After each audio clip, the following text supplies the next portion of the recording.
Les motifs de transformation d'entreprise varient beaucoup, hein. Ils peuvent être purement économiques, hein, ou ils peuvent être vraiment sociétaux. On est face à des êtres humains et vous devez les convaincre. Donc si vous n'allez pas au corps à corps, ça ne marchera pas.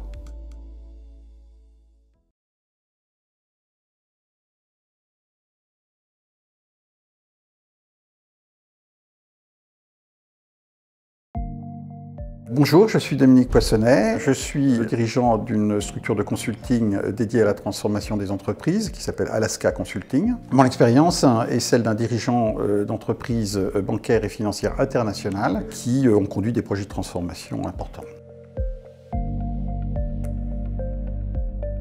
L'ensemble des transformations, elles ont lieu dans un contexte d'urgence, c'est-à-dire qu'il y a un problème de pérennité de l'entreprise. Et deuxièmement, il y a la nécessité de revoir complètement le modèle de fonctionnement de l'entreprise. Ce qui crée aujourd'hui l'incertitude sont aussi bien des phénomènes politico-stratégiques, c'est également l'instabilité climatique, et c'est également l'évolution des mœurs qui fait que les populations ne répondent plus du tout aux mêmes critères de fonctionnement. C'est très vrai dans les sociétés occidentales, mais ça devient aussi très caractéristique dans des sociétés plus éloignées, comme la Chine par exemple, ou l'Inde.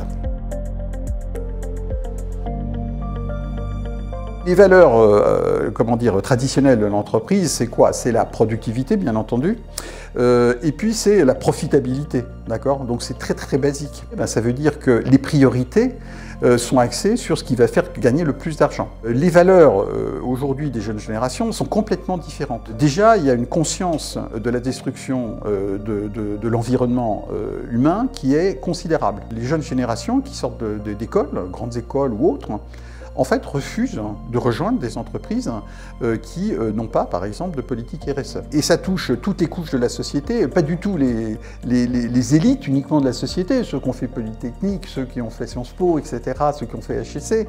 Non, ça touche également le jeune qui vit dans sa campagne et qui, lui, ne va pas vouloir rejoindre une entreprise qui ne lui permet pas, effectivement, de retrouver et de reconnaître ses valeurs. Aujourd'hui, si 80% des entreprises sont impliquées dans des processus de transformation, 70% de ces projets échouent. C'est considérable. La raison, c'est le manque d'appropriation justement par les parties prenantes.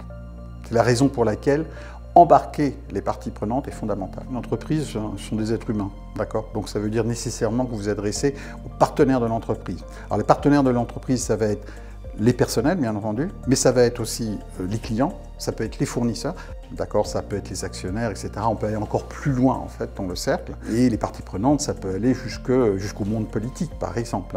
Si vous êtes dans l'agroalimentaire, le monde politique est important puisque les agriculteurs sont organisés en associations professionnelles qui ont une influence considérable sur la structuration des métiers à l'intérieur des entreprises de l'agroalimentaire, mais également agissent en tant que corps de lobbying, de protection d'intérêts vis-à-vis des pouvoirs politiques.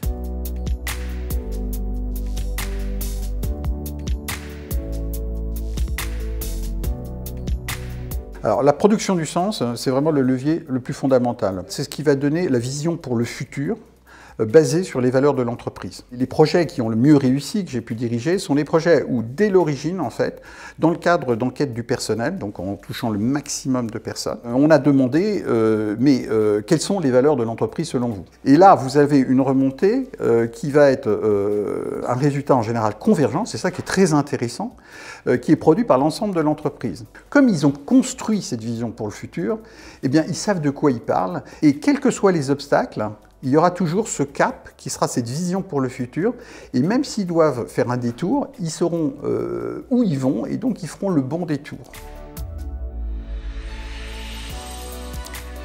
Alors l'inclusion, elle résulte de la nature effectivement participative du projet de transformation. Et ça peut rapidement devenir un cauchemar. Pourquoi? Parce que dans les très grandes entreprises, si vous voulez associer 50 000 personnes, c'est juste impossible.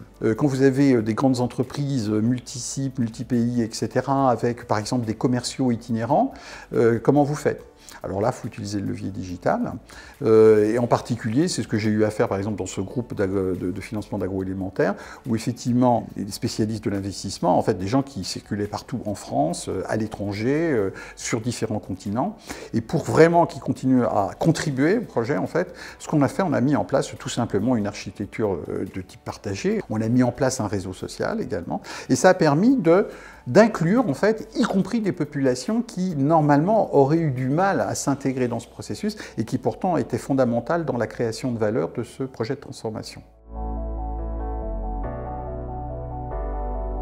Alors l'importance, c'est répondre à la question, est-ce que moi, dans le processus de transformation, j'ai un rôle et il est essentiel, d'accord? Je prends un exemple, justement, dans une entreprise dont un des axes de transformation, c'était une transformation digitale. Il y avait une personne qui savait faire ça, qui savait sourcer les bonnes données, qui savait construire les outils de pilotage. Le problème, c'était que le digitaliser, ça voulait dire supprimer son rôle. Là, le travail, ça consistait à le convaincre qu'en participant à construire l'architecture du système, aussi bien dans la structuration des données que dans la structuration des outils de pilotage, en fait, il allait valoriser son savoir et son savoir-faire et qu'il allait lui donner un côté pérenne. On est face à des êtres humains, d'accord?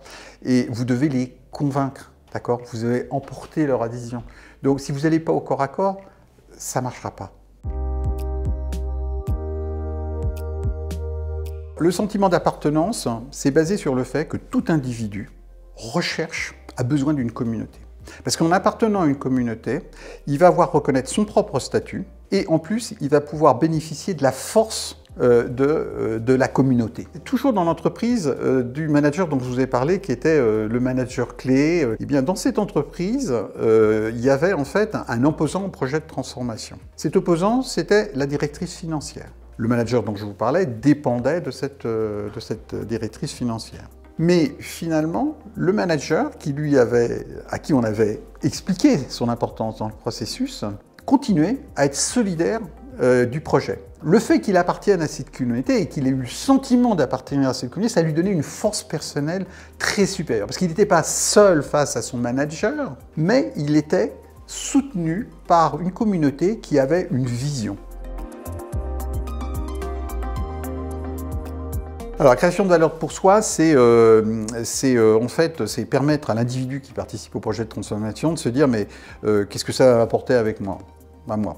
Parce que m'engager dans ce projet, après tout, ça a des risques, ça va me demander des efforts, donc qu'est-ce que ça m'apporte? Le meilleur exemple, c'est celui que j'ai donné tout à l'heure, c'est celui du manager qui, lui, a compris la valeur pour lui de participer au projet de mise en place du système d'information, parce que s'il n'y avait pas participé, en fait, il ne serait pas passé à une étape supérieure de reconnaissance dans l'entreprise. Donc la valeur pour lui, c'était ça. Et ça, c'est important de le créer pour tous. La confiance organisationnelle, c'est le fait que vous avez réussi à inclure tout le monde, que vous avez leur donné un sentiment d'importance, que vous leur avez donné une vision pour le futur.